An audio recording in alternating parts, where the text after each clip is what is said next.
Fundamental analysis को समझने के लिए सबसे पहले हम फंडामेंटल को हटा देते हैं और बस एनालिसिस को समझते हैं। अब देखो, एनालिसिस तो हम लोग अक्सर अपनी डेली लाइफ में करते रहते हैं, चाहे वो खाने पीने की चीज हो, चाहे वो कोई और ही चीज क्यों ना हो। अब जैसे खाने पीने की चीज में हम डिसाइड करते हैं ना कि यार इस दुकान के समोसे यहाँ की सभी दुकानों से सबसे बेस्ट है, या फिर जब हम कपड़े लेने जाते हैं तो डिसाइड करते हैं ना कि यार ब्लू जीन्स के साथ व्हाइट टी शर्ट अच्छी लगेगी या ब्लैक टी शर्ट अच्छी लगेगी। या फिर हमें मोबाइल लेना होता है तो हम डिसाइड करते हैं ना कि यार 10,000 में इस वाले ब्रांड का मोबाइल सबसे बेस्ट है, क्योंकि इसमें फास्ट चार्जिंग भी है और इसका कैमरा भी काफी अच्छा है। तो ऐसे छोटे मोटे एनालिसिस तो हम लोग डेली अपनी लाइफ में करते ही हैं। और अगर हम ऐसे सेम एनालिसिस शेयर्स पर करने लग जाए कि यार ये वाला शेयर उस शेयर से अच्छा है तो क्यों है, तो उसे स्टॉक एनालिसिस कहते हैं।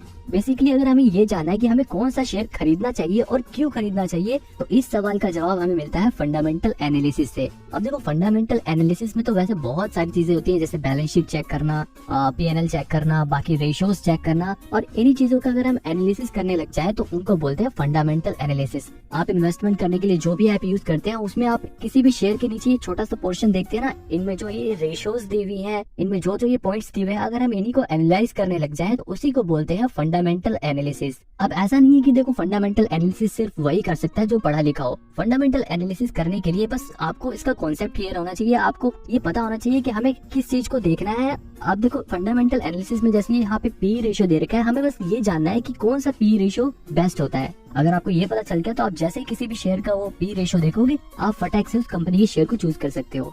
तो इस वीडियो में आपको कंपनी के इन सभी फंडामेंटल्स के एनालिसिस करना तो सिखाऊंगा ही, लेकिन उससे पहले मैं आपको बता दूं कि इस वीडियो में आपको एक चेकलिस्ट बनाना भी सिखाऊंगा, जिसे बनाकर आप किसी भी शेयर्स के फंडामेंटल को एनालाइज करते वक्त इसमें टिक लगा सकते हो। और इस चेकलिस्ट से आपको ये जानने में मदद मिलेगी कि कौन सा शेयर आपको खरीदना चाहिए और कौन सा नहीं खरीदना चाहिए। और लास्ट में मैं आपको बहुत ही ज्यादा इंपॉर्टेंट पॉइंट्स भी बताऊंगा, जिन्हें जानने के बाद आप आसानी से बिल्कुल सही शेयर चूज कर सकते हो। आपको फ्यूचर में प्रॉफिट होने के चांसेस बहुत ज्यादा बढ़ जाएंगे। अब देखो, फंडामेंटल एनालिसिस करने का मेन मकसद होता है कि हम ज्यादा से ज्यादा प्रॉफिट कमा सके। अब प्रॉफिट कैसे कमाएंगे? जब हम शेयर को सस्ते में खरीदेंगे और उसे महंगे में बेचेंगे, तब हम प्रॉफिट कमाएंगे।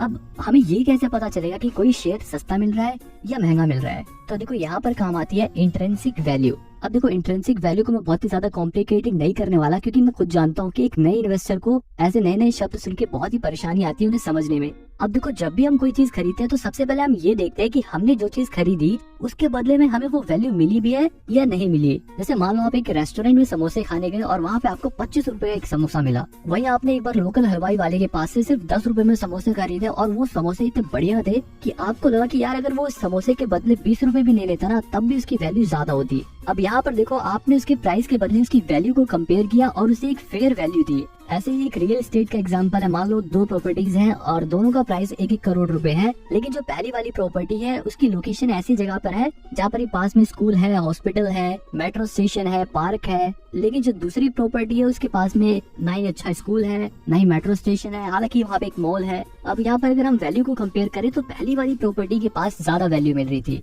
उसके प्राइस के हिसाब से उसकी जो वैल्यू है वो मैच कर रही है। लेकिन जो दूसरी प्रॉपर्टी है उसका प्राइस भी 1 करोड़ है, लेकिन उसकी जो वैल्यू है वो उसके प्राइस के हिसाब से काफी कम है। ऐसे ही बिल्कुल शेयर्स के साथ भी होता है। मान लो 2 शेयर्स है और दोनों की जो फेयर वैल्यू है वो 100 रुपए है, और जो पहले वाला शेयर है वो 100 रुपए का ही मिल रहा है, लेकिन जो दूसरा वाला शेयर है वो 150 रुपए का मिल रहा है, क्योंकि मार्केट उसको ज्यादा भाव दे रही है। हालांकि दोनों की फेयर वैल्यू 100 रुपए है, लेकिन जो दूसरा शेयर है वो ओवर वैल्यूड है, उसका भाव काफी ज्यादा है। तो ऐसी सिचुएशन में आप कौन सा शेयर खरीदोगे? एक ओवर वैल्यूड शेयर खरीदोगे या एक शेयर जो अपनी फेयर वैल्यू पे है? ऑब्वियसली जो शेयर अपनी फेयर वैल्यू पे है आप वही शेयर खरीदोगे। तो इंट्रिंसिक वैल्यू यही जानने में हेल्प करती है कि कौन सा शेयर फेयर वैल्यू पे है और कौन सा शेयर ओवर वैल्यूड पे है। इंट्रिंसिक वैल्यू हमें ये बताने में हेल्प करती है कि कौन सा शेयर हमें सस्ते दाम पे मिल रहा है, कौन सा महंगे दाम पर मिल रहा है। अब ये इंट्रिंसिक वैल्यू चेक कैसे करते हैं, सवाल ये उठता है। तो देखो, इंट्रिंसिक वैल्यू चेक करना बहुत ही आसान है। आप किसी भी शेयर की वैल्यू एक क्लिक में चेक कर सकते हो। मैं आपको वीडियो के लास्ट में बताऊंगा कि इंट्रिंसिक वैल्यू कैसे चेक करते हैं। बिल्कुल आसान है, लेकिन उससे पहले हम बाकी जरूरी चीजों को भी जान लेते हैं। अब देखो, फंडामेंटल एनालिसिस में जो दूसरी चीज आती है वो होती है मार्केट कैप। अब मार्केट कैप का मतलब क्या होता है? अब देखो, सबसे सरल भाषा में बताऊं तो यहाँ पे देखो, मार्केट कैप जो लिखा हुआ है ना, इसका मतलब ये है कि अगर आपको ये पूरी कंपनी खरीदनी है तो आपको कितने रुपए देने होंगे। यहाँ पे जैसे मैं SBI का आपको दिखाता हूँ, तो अगर आपको SBI बैंक खरीदना है तो आपको उसके लिए लगभग 5,32,532 करोड़ रुपए देने पड़ेंगे। वास्तव में मार्केट कैप हमें यही जानने में हेल्प करता है कि कंपनी कितनी बड़ी है, क्योंकि कंपनी के साइज से हमें बहुत सी चीजें पता चलती हैं। जैसे अगर कंपनी बड़ी है, वो कंपनी पहले से ही वेल एस्टेब्लिश्ड है, तो इसका मतलब उसमें रिस्क कम होगा। लेकिन अगर एक कंपनी छोटी है, अभी ग्रो कर रही है, तो उसमें रिस्क ज्यादा इन्वॉल्व होगा। इसके बाद आता है पी रेशो। अब पी रेशो को समझने से पहले हमें ईपीएस समझना होगा, अर्निंग पर शेयर समझना होगा। अर्निंग पर शेयर का मतलब होता है कि एक शेयर पर कंपनी को कितनी कमाई हुई है।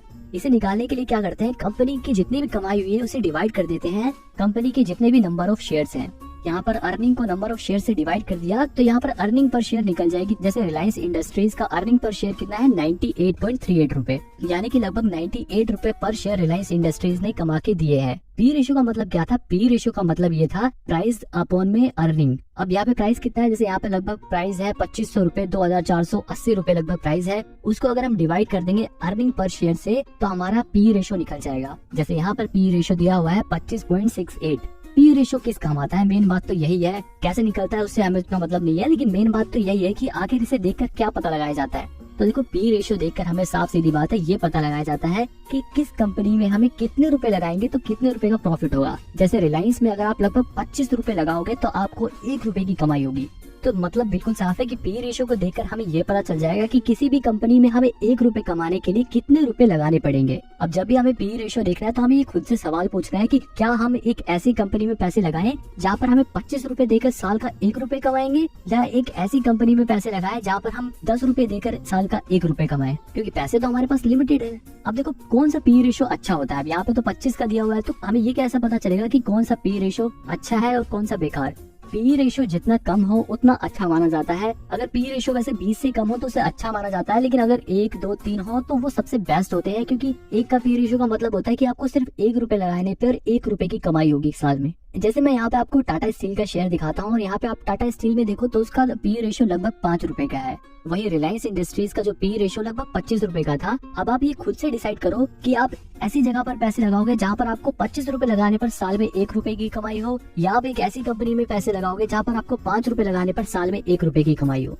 ऐसे सवाल आपको खुद से पूछने हैं। तो पी रेशो आपको यही जानने में हेल्प करेगा कि आप कहाँ पर कम पैसे लगाकर भी ज्यादा मुनाफा कमा सकते हो। लेकिन देखो कई बार क्या होता है कि पी रेशो ज्यादा भी होता है, लेकिन तब भी वो शेयर फायदेमंद होता है। अब कुछ इंडस्ट्रीज ऐसी होती है जिनका पी रेशो पहले से ही हाई रहता है, तो क्या हम उन कंपनी के शेयर को नहीं खरीदेंगे? इसीलिए सिर्फ हम पी रेशो को देखकर हम शेयर नहीं खरीदते। कई बार हम पी रेशो को देखने से पहले हम सबसे पहले इंडस्ट्री के पी रेशो को चेक करते हैं। अब देखो यहाँ पर मैं आपको अडानी पावर का पी रेशो दिखाता हूँ। वैसे तो देखो 1-2 का पी रेशो बेस्ट होता है, लेकिन अडानी पावर का पी रेशो लगभग 10.5 रुपए का है। तो क्या ये शेयर बेकार है? ये जज करने से पहले हमें उसके इंडस्ट्री पी रेशो को देखना होगा, क्योंकि देखो यहाँ पे उसका इंडस्ट्री पी रेशो ही 17.5 रुपए का है। यानी कि जो ऐसी कंपनियां हैं जो पावर जनरेट करती हैं, उस इंडस्ट्री की कंपनी के पी रेशो ऑलरेडी हाई रहता है। लेकिन यहाँ पर हम देख रहे हैं कि 17.5 का पी रेशो होता है, लेकिन इस कंपनी का पी रेशो तो सिर्फ 10.5 का है। यानी कि इस इंडस्ट्री के मुकाबले इस शेयर का पी रेशो काफी अच्छा है।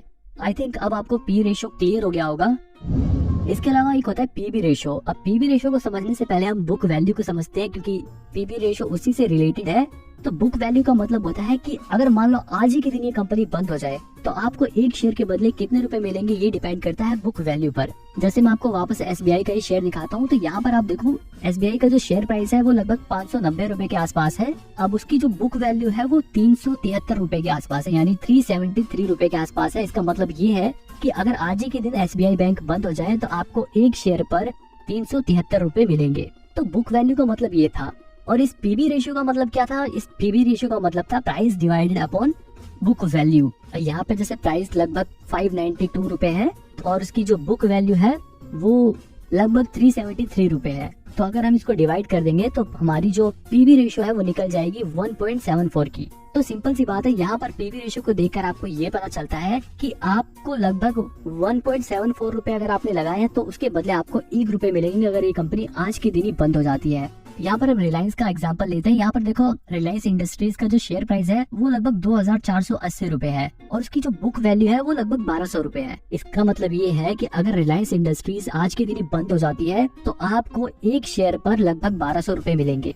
बुक वैल्यू का मतलब हमें आज ही के दिन अगर कंपनी बंद होती है तो कितने रुपए मिलेंगे, और पीबी रेशियो का मतलब था प्राइस अपॉन में बुक वैल्यू। जैसे कि यहाँ पर रिलायंस का जो प्राइस था वो लगभग 2500 रुपए का था और उसकी जो बुक वैल्यू है वो लगभग 1200 रुपए की है। तो इन दोनों को डिवाइड करेंगे तो यहाँ पर इसका पीबी रेशियो निकलता है 2.19। यानी कि अगर आज ही रिलायंस इंडस्ट्रीज बंद हो जाती है तो आपको 2 रुपए पर 1 रुपए आपको मिल जाएंगे। आई थिंक अब आपको पीवी रेशियो समझ आ चुका होगा, लेकिन कौन सा पीवी रेशियो अच्छा होता है ये हमें कैसे पता चलेगा? तो देखो, जितना पीवी रेशियो कम हो उतना ही बेटर है। 1 का 2 का पीवी रेशियो सबसे बेस्ट होता है। इसके बाद आता है debt to equity. Debt to equity ratio भी बहुत ही इंपॉर्टेंट होता है, क्योंकि इसे भी देखकर हम कंपनी के बारे में काफी कुछ पता लगा सकते हैं। देखो, डेटर वो होते हैं जो कंपनी को उधार देते हैं ब्याज के बदले में, और इक्विटी वो होती है जो कंपनी को ओनरशिप के बदले में पैसा देते हैं। इक्विटी होल्डर कंपनी के मालिक होते हैं और डेटर्स जो होते हैं वो कंपनी के कर्जदार होते हैं। अब यहाँ पर खुद ही लॉजिक लगाओ, अगर कंपनी के डेटर्स ज्यादा हो जाए, यानी कि अगर कंपनी ने ज्यादा लोगों से उधार ले रखा है, तो वो भी कंपनी के लिए अच्छा नहीं है। अगर कंपनी के बहुत सारे मालिक ही हो जाए तब भी वो भी कंपनी के लिए अच्छा नहीं है। तो डेट टू इक्विटी जो रेशियो होता है वो एक बैलेंस रेशियो होना चाहिए, और इसी चीज का पता हम डेट टू इक्विटी रेशियो को देखकर लगाएंगे। अब जैसे यहाँ पर हम रिलायंस इंडस्ट्रीज के शेयर को देखें तो यहाँ पर इसका डेट टू इक्विटी रेशियो दिया हुआ है 0.40, डेट ऊपर और इक्विटी नीचे। अब जैसे मैं यहाँ पर वापस SBI का एग्जांपल लेता हूँ और यहाँ पर हम देखो डेट टू इक्विटी रेशियो को देखें तो 1.55 लिखा है। इसका मतलब ये है कि लगभग 1 रुपए की इक्विटी पर लगभग 1.5 रुपए का कर्ज SBI बैंक ने ले रखा है। कर्ज जितना ज्यादा होगा कंपनी के लिए उतना ही बेकार है, क्योंकि अगर कर्ज ज्यादा होगा तो कंपनी को ज्यादा ब्याज चुकाना पड़ेगा, ज्यादा इंटरेस्ट देना पड़ेगा, जो कंपनी की ओवरऑल ग्रोथ में परेशानी का कारण बन सकती है। तो कौन सा debt to equity ratio best होता है? अब देखो, सिंपल सी बात है, जितना डेट टू इक्विटी रेशियो कम हो उतना बेस्ट है। जैसे यहाँ पर रिलायंस इंडस्ट्रीज का अगर आप डेट टू इक्विटी रेशियो देखो तो यहाँ पर उसका डेट टू इक्विटी रेशियो सिर्फ 0.40 का है, मतलब कि कंपनी के पास 1 रुपए की इक्विटी पर सिर्फ 0.40 का कर्जा ले रखा है। इससे ये भी पता चलता है कि कंपनी फ्यूचर में और कर्जा भी ले सकती है। अब मतलब साफ है कि जितना डेट टू इक्विटी रेशियो कम हो उतना बेटर है। लेकिन कई बार क्या होता है कि डेट टू इक्विटी रेशियो अगर ज्यादा हो तो उसे भी अच्छा साइन माना जाता है। कई बार इन्वेस्टर्स को ऐसा भी लगता है कि कंपनी का अगर डेट टू इक्विटी रेशियो ज्यादा है तो कंपनी में कुछ तो दम होगा, तभी तो डेटर्स ने पैसा दिया है। कई बार ज्यादा डेट टू इक्विटी रेशियो को भी लोग पॉजिटिव साइड की तरह देखते हैं। लेकिन सिंपल सी बात है, हम जैसे आम और छोटे इन्वेस्टर को ज्यादा दिमाग नहीं लगाना, हमें सिर्फ ये देखना है कि डेट टू इक्विटी रेशियो कम है तो बेस्ट है। अब देखो, इसके अलावा एक और इम्पोर्टेंट चीज होती है डिविडेंड। अब जैसे यहाँ पर आपने देखा होगा डिविडेंड यील्ड नाम से एक परसेंटेज दी है 0.32 की। अब डिविडेंड यील्ड का मतलब क्या होता है? कंपनी ने कितना डिविडेंड दिया है, यानी कि कंपनी ने अपने जो शेयर होल्डर्स हैं उनको अपने प्रॉफिट का कितना हिस्सा दिया है। डिविडेंड देखकर हम ये पता लगा सकते हैं कि कंपनी का फंडामेंटल कैसा है। अगर कंपनी डिविडेंड ज्यादा पे कर रही है तो इसका मतलब सीधी सी बात है कंपनी प्रॉफिट ज्यादा अर्न कर रही है, इसलिए वो ज्यादा डिविडेंड लोगों में बांट रही है। लेकिन कई बार ऐसा होता है कि कंपनी ज्यादा प्रॉफिट तो अर्न करती है, लेकिन फिर भी उसका जो डिविडेंड यील्ड होता है वो कम होता है, क्योंकि कई बार कंपनियां क्या करती है, अपना जो पैसा होता है, जो प्रॉफिट होता है, उसे बचाती हैं अपने कंपनी की ग्रोथ के लिए, कंपनी को बड़ा करने के लिए, कंपनी के एक्सपेंशन के लिए। तो इसलिए वो अपना डिविडेंड कम बांटती है। इसीलिए डिविडेंड उतना मैटर नहीं करता। लेकिन हाँ, अगर डिविडेंड ज्यादा है तब तो बल्ले बल्ले, लेकिन अगर कम भी है तब भी कोई प्रॉब्लम वाली बात नहीं है। अब देखो, कुछ शेयर ऐसे भी होते हैं जो ज्यादा डिविडेंड पे करते हैं। जैसे कि अगर हम टाटा स्टील का एग्जांपल ले तो इसने पिछले साल लगभग एक शेयर पर 51 रुपए का डिविडेंड दिया था। अब देखो, इस शेयर का प्राइस ही लगभग 100 रुपए के आसपास था, उसने 51 रुपए का डिविडेंड दिया था। अब देखो, यहाँ पर आप सोच रहे हो कि यार इस कंपनी ने इतना ज्यादा डिविडेंड कैसे दिया? अब देखो, ऐसी जो कंपनियां होती हैं, टाटा स्टील जैसी जो कंपनियां होती हैं, इंडियन ऑयल जैसी कंपनियां जो होती हैं, वो पहले से ही एक्सपेंड हो चुकी हैं। अब उनको और एक्सपेंशन की जरूरत नहीं है और बड़ा करने की जरूरत नहीं है अपनी कंपनी को, इसलिए अब वो अपने प्रॉफिट को डिस्ट्रीब्यूट करना ही बेहतर समझती है। हालांकि उन्होंने अपने एक्सपेंस के लिए, अपने ग्रोथ के लिए प्रॉपर अमाउंट बचा के रखा होगा। ऐसा नहीं है कि उन्होंने सारा पैसा लुटा ही दिया, उन्होंने अपने पास कुछ पैसा जरूर बचा के रखा होगा। तो ये कुछ रेशियोज थी। इसके अलावा आप डोमेस्टिक इंस्टीट्यूशन और फॉरेन इंस्टीट्यूशनल इन्वेस्टर्स को देखकर भी कंपनी के शेयर्स के बारे में काफी कुछ पता लगा सकते हो। जैसे कि अगर किसी भी कंपनी के शेयर होल्डिंग पैटर्न में डोमेस्टिक इंस्टीट्यूशंस का या फिर फॉरेन इन्वेस्टर्स का शेयर होल्डिंग परसेंटेज ज्यादा है, तो यहाँ पर आप ये अंदाजा लगा सकते हो कि शायद वो कंपनी फ्यूचर में ग्रो करेगी, या उस कंपनी में दम है तभी उस कंपनी में फॉरेन इन्वेस्टर्स और डोमेस्टिक इंस्टीट्यूशंस इन्वेस्ट कर रहे हैं। क्योंकि जो ये डोमेस्टिक इंस्टीट्यूशंस होते हैं या फॉरेन इन्वेस्टर्स होते हैं वो प्रोफेशनल लोग होते हैं, वो प्रोफेशनल इंस्टीट्यूशन होते हैं जिनका काम ही इन्वेस्टमेंट करने का है। तो वो लोग इस काम में एक्सपर्ट होते हैं और वो लोग कंपनी को बहुत डीपली रिसर्च करने के बाद किसी भी कंपनी में पैसे लगाते हैं। तो किसी भी कंपनी में अगर डोमेस्टिक इंस्टीट्यूशन या फिर फॉरेन इन्वेस्टर की शेयर होल्डिंग परसेंटेज ज्यादा है तो उस कंपनी के शेयर प्राइसेस फ्यूचर में बढ़ने के चांसेस ज्यादा होते हैं।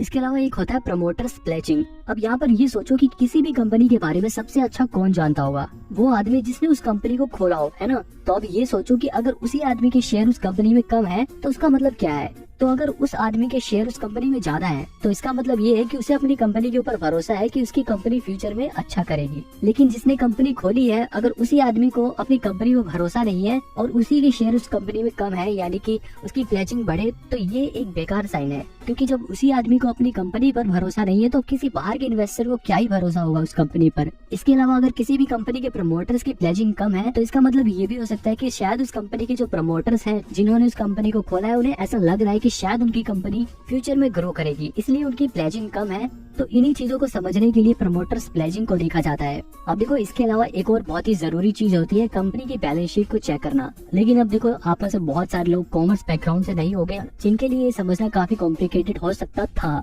लेकिन मैं आपको बहुत ही आसान तरीके से बताऊंगा और सिर्फ जरूरी चीजें आपको बताऊंगा। देखो, चाहे कोई भी कंपनी हो, वो कुछ ना कुछ बेचती है, चाहे वो सर्विस हो या प्रोडक्ट हो। तो उसे बेचने से उसकी जो सेल्स होती है, यानी कि जो उससे रेवेन्यू होती है, जो उसकी कमाई होती है, उसको बोलते हैं टॉप लाइन। और एक होता है उसका प्रॉफिट, यानी कि रेवेन्यू में से अपने खर्चे वर्चे काटने के बाद जो बचता है उसे बोलते हैं प्रॉफिट। तो ये होती है बॉटम लाइन। अब देखो, हमें ये कैसे पता चलेगा कि कोई भी कंपनी अच्छा कर रही है या बेकार कर रही है? तो देखो, दो चीजें होती हैं, एक होता है एसेट और एक होती है लायबिलिटी। देखो, आप कोई भी इन्वेस्टमेंट के लिए ऐप यूज करते हो, उसके अंदर अलग से बैलेंस शीट बहुत कम चांसेस है कि दिखाए। उसके अंदर आपको जो सेल्स होती है वो रेवेन्यू वाले पोर्शन में दिखता है। जैसे ये आपको ग्रो ऐप के अंदर फाइनेंशियल्स के अंदर ही रेवेन्यू दिखेगी। ये रेवेन्यू ही कंपनी की सेल्स होती है और सेल करने पे जो कंपनी को पैसा मिलता है उसी को रेवेन्यू बोलते हैं, यानी कि जो कंपनी की कमाई हुई है। यहाँ पे हम रेवेन्यू को देख सकते हैं। जैसे मैंने यहाँ पर डाबर इंडिया का शेयर खोल लिया है, यहाँ पे देखो आप उसकी रेवेन्यू देख सकते हो, यानी कि उसकी जो सेल्स हुई है, जो उसकी कमाई हुई है, वो हर क्वार्टर में कितनी थी यहाँ पे दिखा रहा है। और अगर आप उसे ईयर का करके देखना चाहते हो तो यहाँ पे ईयर का भी करके देख सकते हो। यहाँ पे हर साल उसको कितनी रेवेन्यू हुई है वो दिखाया गया है। अब इस रेवेन्यू में से कंपनी अपने खर्चे को माइनस करती है, तो जो बचता है उसे बोलते हैं प्रॉफिट। तो यहाँ पे हम कंपनी के प्रॉफिट को भी देख सकते हैं। कंपनी को हर क्वार्टर में कितना प्रॉफिट हुआ, कंपनी को हर साल में कितना प्रॉफिट हुआ, हम हर चीज यहाँ पे देख सकते हैं। अब देखो, यहाँ पे ध्यान देने वाली बात ये है कि इन दोनों चीजों को देखकर हमें ये पता लगाना होता है कि कंपनी ग्रो कर रही है या नहीं कर रही। अगर कंपनी की सेल्स हर साल बढ़ रही है तो उसकी रेवेन्यू भी हर साल बढ़ेगी, और अगर कंपनी की रेवेन्यू बढ़ रही है तो कंपनी का प्रॉफिट भी इसी तरह से बढ़ेगा। लेकिन कई बार क्या होता है कि कंपनी का जो रेवेन्यू तो बढ़ती है लेकिन प्रॉफिट नहीं बढ़ता। ऐसा इसलिए होता है कि कई बार क्या होता है, जो कंपनियां होती हैं वो अपनी ग्रोथ पे पैसा लगा लेती हैं। वो अपना प्रॉफिट होता है, उस प्रॉफिट को अपनी ग्रोथ में खर्च करती हैं, अपना ब्रांड बिल्ड करने में खर्च करती हैं, अपना एडवर्टाइजमेंट में खर्चा कर देती हैं। तो जिसकी वजह से उनका प्रॉफिट कम हो जाता है, लेकिन उनकी सेल्स बढ़ रही है लेकिन प्रॉफिट कम हो जाता है। तो इस केस में हमें एक और चीज देखनी होती है, वो होती है नेट वर्थ। जैसे यहाँ पर आप इस शेयर की नेट वर्थ भी देख सकते हो। नेट वर्थ से हमें क्या पता लगता है कि कंपनी की जो वैल्यू है, यानी कि हर साल कंपनी की जो वैल्यू कितने की है। मान लो जैसे 2018 में डाबर इंडिया 5,700 करोड़ की थी, अगले साल उसकी वैल्यू थोड़ी सी गिर गई, 5,600 करोड़ की वैल्यू हो गई। लेकिन 2020 में उसकी वैल्यू 6,600 करोड़ बढ़ गई, यानी कि 1,000 करोड़ बढ़ी। फिर अगले साल लगभग 1,000 करोड़ की उसकी वैल्यू बढ़ी, और अगले साल फिर उसकी वैल्यू बढ़ी है, और 2022 में भी उसकी वैल्यू बढ़ी है। यहाँ पर आप नेट वर्थ को देखकर अंदाजा लगा सकते हो कि कंपनी हर साल ग्रो कर रही है, हर साल कंपनी और भी बड़ी होती जा रही है। तो बिल्कुल सिंपल, आपको बहुत सारी बैलेंस शीट चेक नहीं करनी, आप इन्हें देखकर भी काफी कुछ अंदाजा लगा सकते हो। हाँ, ऑब्वियसली अगर आपको डीप एनालिसिस करना है, आपको काफी गहराई में एनालिसिस करना है, तो उसके लिए तो बैलेंस शीट जरूरी है। लेकिन अगर आप इतना काम भी कर लेते हो तो 90% चांसेस है कि आप सही शेयर चूज करोगे और आपको अच्छा खासा रिटर्न भी मिल जाएगा। तो ये सारी वो चीजें थी जो आपको एनालिसिस में करना है। इसके अलावा अगर कुछ और भी चीजें कहें तो आप कंपटीटर्स को देख सकते हो। अगर आप किसी भी कंपनी के शेयर को चूज कर रहे हो तो उसकी जैसी और भी जो कंपनियां हैं उन शेयर को भी एक बार चेक कर सकते हो।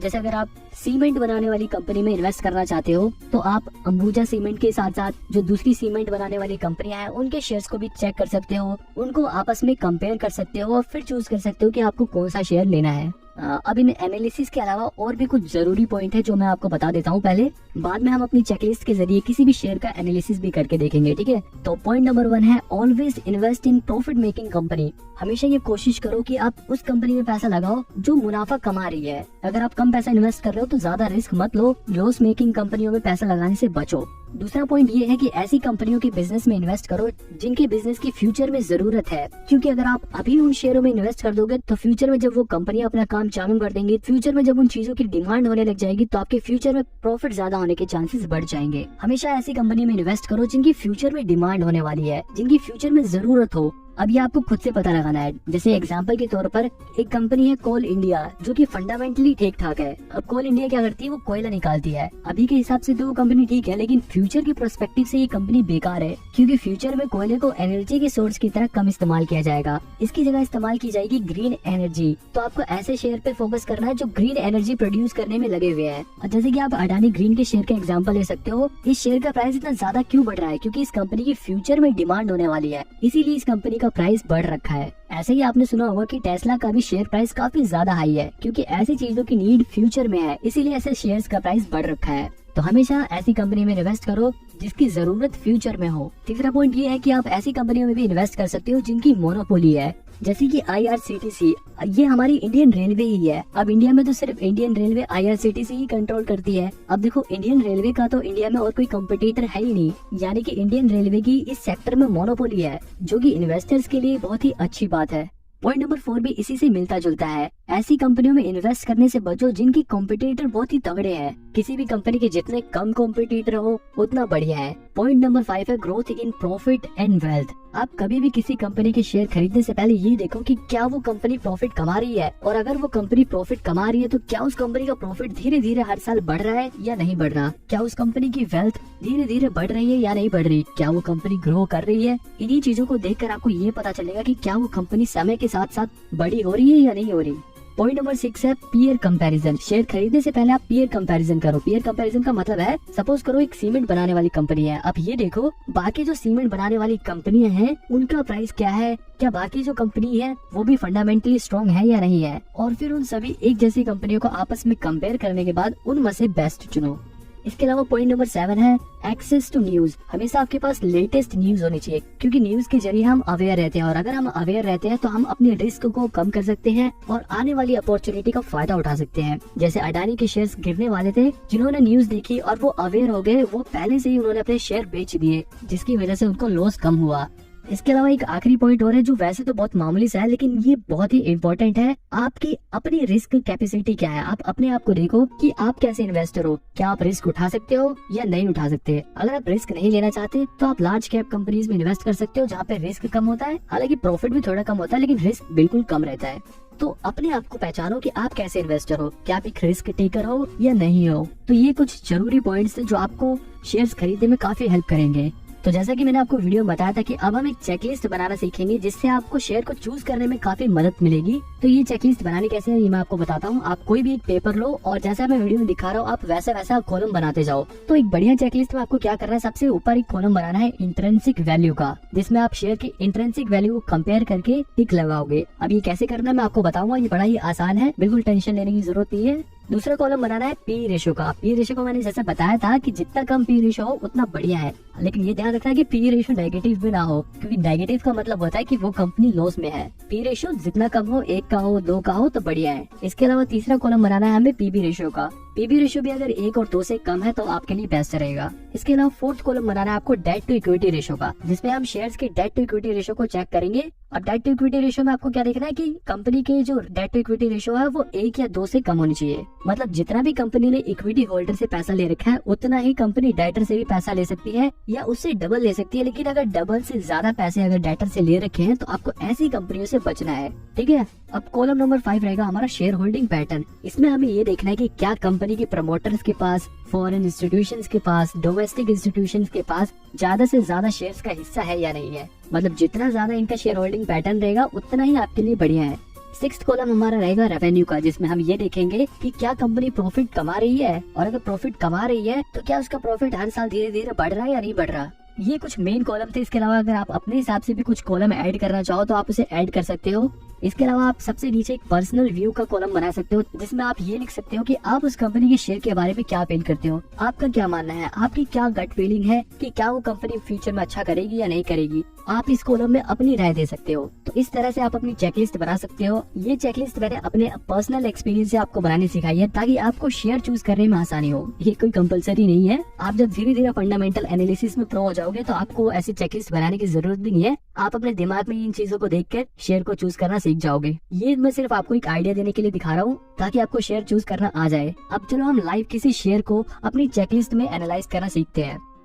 तो अब मैं आपको एक शेयर का लाइव फंडामेंटल एनालिसिस करके दिखाऊंगा अपनी चेकलिस्ट के जरिए।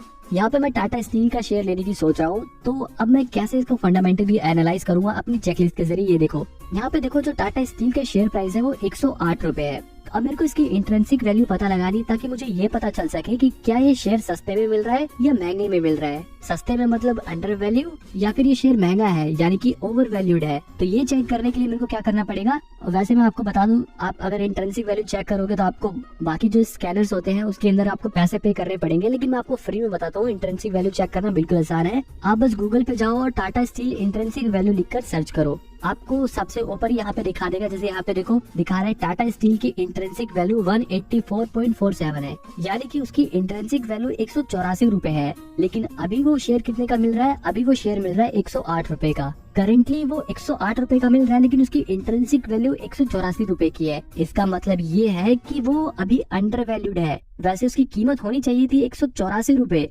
लेकिन वो अभी मिल कितने का रहा है? वो अभी 108 रुपए का मिल रहा है, यानी कि वो अंडर वैल्यूड है। उसकी जो करंट वैल्यू होनी चाहिए थी उससे उसकी वैल्यू कम है, यानी कि वो सस्ते में मिल रहा है। तो जैसा कि मैंने आपको चेकलिस्ट बनाना सिखाया था, आप उसमें इंट्रिंसिक वैल्यू में टिक लगा सकते हो, क्योंकि ये शेयर अपनी इंट्रिंसिक वैल्यू से सस्ते में मिल रहा है, तो इसे हमें फायदा है। तो यहाँ पर अब हम इस शेयर को खरीदने के बारे में सोचेंगे, क्योंकि ये शेयर सस्ते में मिल रहा है। तो यहाँ पे हमने अपनी चेकलिस्ट में भी इंट्रिंसिक वैल्यू पे टिक लगा दिया। अब हम देखेंगे पी रेशो, आखिर इस कंपनी का पी रेशो कितना है। तो देखो, पी रेशो देखने के लिए हम सीधे नीचे स्क्रॉल करेंगे और फंडामेंटल्स में देखेंगे। इसका पी रेशो दिखा रहा है 7.76 का। मैंने जैसा कि आपको बताया था कि पी रेशो जितना कम हो उतना बढ़िया होता है। 1 और 2 का तो सबसे बढ़िया होता है, लेकिन यहाँ पर देखो इसका पी रेशो 7.76 का है। तो क्या ये शेयर बुरा है? देखो, यहाँ पर ये डिसाइड करने से पहले आप इंडस्ट्री के पी रेशो को देखो कि इस इंडस्ट्री का पी रेशो कितना होता है। यहाँ पे देखो इसका इंडस्ट्री पी रेशो 11.54 का है, लेकिन इस कंपनी का पी रेशियो कितना है? 7.76 का, यानी कि इंडस्ट्री के हिसाब से तो ये कंपनी काफी बढ़िया है। इसका पी रेशियो भी अच्छा है। तो यहाँ पर हम अपने पी रेशियो वाले कॉलम में भी टिक लगा देंगे, क्योंकि इसका पी रेशियो इंडस्ट्री के पी रेशियो से कम है। ठीक है, अगर किसी कंपनी का पी रेशियो 20 से कम होता है तो हम उस कंपनी को अच्छा ही मानते हैं। ठीक है, अब अगली चीज हमारी जो चेकलिस्ट में थी वो पीवी रेशियो थी, और पीवी रेशियो कितनी होनी चाहिए? 1 या 2 से कम ही होनी चाहिए, उससे ज्यादा नहीं होनी चाहिए। अब यहाँ पे हम टाटा स्टील का शेयर देख रहे थे, तो यहाँ पे देखो आप, उसका जो पीवी रेशियो है वो 1.14 का है। तो यहाँ पर देखो पीवी रेशियो 2 से कम का है, 1.14 का है, तो ये पीवी रेशियो काफी अच्छा है। अब देखो इसका मतलब क्या है? इसका मतलब ये है कि 1.14 रुपए अगर आप इस कंपनी में लगाते हो और ये कंपनी आज ही के दिन बंद हो जाती है, तो आपको 1.14 रुपए पे 1 रुपए आपके वापस मिल जाएंगे। तो जैसा कि मैंने आपको बताया था, पीवी रेशियो अगर 2 से कम हो तो बढ़िया होता है। ठीक है, तो अपनी चेकलिस्ट में हम इसमें भी टिक लगा देंगे। अब हमें देखना है debt to equity ratio. Debt to equity ratio भी मैंने आपको बताया था 2 से कम होनी चाहिए, 1 की होनी चाहिए, 2 की होनी चाहिए, उससे ज्यादा नहीं होनी चाहिए। और यहाँ पे अगर हम टाटा स्टील की डेट टू इक्विटी रेशियो देखें तो इसकी 0.81 है, यानी कि 1 से भी कम है। तो ये काफी अच्छा शेयर है, क्योंकि इसने डेट कम ले रखा है, इसने उधारी कम ले रखी है, और हम अपनी चेकलिस्ट में डेट टू इक्विटी रेशियो में भी टिक लगा लेंगे। इसके बाद था share holding pattern. Share holding pattern देखने के लिए हमें थोड़ा और नीचे आना पड़ेगा, और यहाँ पे हम, लेकिन यहाँ पे ग्रो ऐप में टाटा स्टील का शेयर होल्डिंग पैटर्न नहीं दिखा रहा। तो देखो कोई भी प्रॉब्लम नहीं है, जो चीज आपको अपने ब्रोकर के ऐप पे ना दिखाए आप उसे सिंपली गूगल कर सकते हो। अब जैसे यहाँ पे हम गूगल करेंगे share holding pattern of Tata steel, तो यहाँ पे मैं इस लिंक पे क्लिक करता हूँ और सिंपली यहाँ पे हमें दिखा देगा कि टाटा स्टील के शेयर होल्डिंग पैटर्न कितना है। अब यहाँ पे देखो उसके ज्यादातर शेयर उसके प्रमोटर के पास है, ऑलमोस्ट 34% उसके जो शेयर्स है उसके प्रमोटर्स के पास है। बाकी म्यूचुअल फंड यानी कि डोमेस्टिक इंस्टीट्यूशंस के पास 8% शेयर है, और फॉरेन इंस्टीट्यूशन के पास 21% शेयर है। तो ऑलमोस्ट अगर देखा जाए तो 65 से जो 70% शेयर्स है वो प्रमोटर्स और फॉरेन इंस्टीट्यूशन और डोमेस्टिक इंस्टीट्यूशंस के पास है। तो यहाँ पर देखा जाए तो शेयर होल्डिंग पैटर्न भी शेयर का काफी बढ़िया है, तो हम यहाँ अपनी चेकलिस्ट में इस पे भी टिक लगा लेंगे। अब हमें फाइनली देखनी है रेवेन्यू कि क्या वो कंपनी प्रॉफिट कमा रही है। तो यहाँ पे देखे हम रेवेन्यू में जो टाटा स्टील है हर क्वार्टर में बढ़िया प्रॉफिट कमा रही है। ईयरली देखे तो ईयरली उसका हर साल प्रॉफिट बढ़ता ही जा रहा है। देखो जैसे कि मैंने आपको कहा था, हमें देखना है कि प्रॉफिट बढ़ रहा है या नहीं बढ़ रहा। तो रेवेन्यू देखो बढ़ रहा है, हर साल बढ़ ही रहा है रेवेन्यू। यहाँ पे अगर हम प्रॉफिट पे करके देखेंगे तो प्रॉफिट भी उसका हर साल बढ़ ही रहा है। नेट वर्थ, अब हम यहाँ पे नेट वर्थ देखेंगे तो नेट वर्थ भी बढ़ रही है, यानी कि हर साल कंपनी भी बड़ी हो रही है। तो ये भी एक बहुत ही बढ़िया साइन है। तो ये शेयर हमारे इस टेस्ट में भी पास होता है। तो ओवरऑल देखा जाए तो टाटा स्टील इन सभी चेकलिस्ट के टेस्ट को पास करता है। अब फाइनली आपका पर्सनल व्यू क्या है? आपको ये कंपनी कैसी लगती है? क्या इस शेयर का प्राइस आपके लिए सुइटेबल है या नहीं है? ये सब आप यहाँ पे अपने पर्सनल व्यू में लिख सकते हो और फिर उसके बाद ये डिसाइड कर सकते हो कि आपको ये शेयर खरीदना चाहिए या नहीं खरीदना चाहिए। यहाँ पे मैं आपको ये बिल्कुल क्लियर कर देता हूँ कि ये कोई स्टॉक परचेजिंग रिकमेंडेशन नहीं है। मैं यहाँ पे आपको ये नहीं कह रहा कि आप टाटा स्टील का शेयर खरीदो। मेरा यहाँ पे मकसद सिर्फ यही था कि आपको फंडामेंटल एनालिसिस करना सिखाऊं। आप इतने कैपेबल हो जाओ कि किसी भी कंपनी के शेयर को कैसे खरीदते हैं, कैसे चूज करते हैं, कैसे ये पता लगाते हैं कि ये कंपनी का शेयर बढ़िया है या नहीं है, आपको ये पता आ जाए। आपको यही चीजें सिखाने के लिए आपसे लोग कोर्स के नाम पर हजारों रुपए ले लेते हैं। यहाँ पे मैं आपको ये चीज बिल्कुल फ्री में सिखा रहा हूँ और बहुत ही सिंपल तरीके से समझाने की कोशिश करी है। अगर आपको कहीं कोई चीज समझ ना आई हो तो आप मेरे को कमेंट में बता के पूछ सकते हो। फाइनली मैं यही कहूंगा कि ये वीडियो आपको सिर्फ सिखाने के लिए थी। आप इस वीडियो को देखने के बाद आप जब सीख जाओगे कि कैसे फंडामेंटल एनालिसिस करते हैं तो आप खुद से अपने हिसाब से शेयर चूज करो। किसी की भी राय मत लिया करो शेयर खरीदते वक्त। आप अपना पर्सनल व्यू देखा करो कि आपको क्या लगता है उस शेयर के बारे में, आप फिर उसे खरीदो। और ऐसे ही बढ़िया कंटेंट देखने के लिए आप चैनल को सब्सक्राइब कर लो। काफी मेहनत लगी है भाई। अगर आपको ये वीडियो पसंद आई तो वीडियो को लाइक करके मुझे कमेंट में बेस्ट पार्ट बताओ और चैनल को सब्सक्राइब कर लो ताकि आपको ऐसे ही वैल्यूएबल कंटेंट फ्री में मिले। आप फ्री में अच्छी चीजें सिंपल लैंग्वेज में सीख सके।